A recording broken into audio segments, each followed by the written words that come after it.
everyone, welcome back to this channel. In this video I'm going to show you how to add auto edit on Adobe Lightroom. Now let's get started. First, open your Adobe Lightroom apps.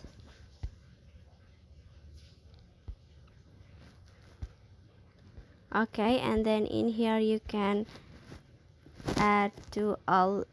click to all the photos, and then in here you can add the photo first. This one, click on it, and then you can add the photos that you want to edit. In here I wanna edit okay, please waiting.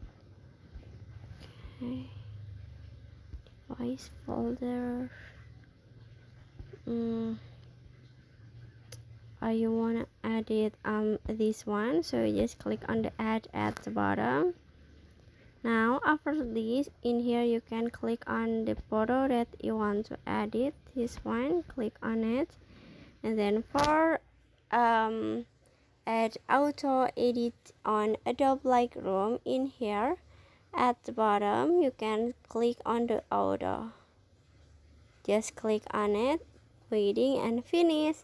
After this, in here you can export the photo. This one, click on it, and then click on save to a device and finish. After this, in here you can see your photo at your gallery. I hope you found this video to be helpful. If you enjoy with the content, please consider like, comment, and subscribe down below. Bye bye.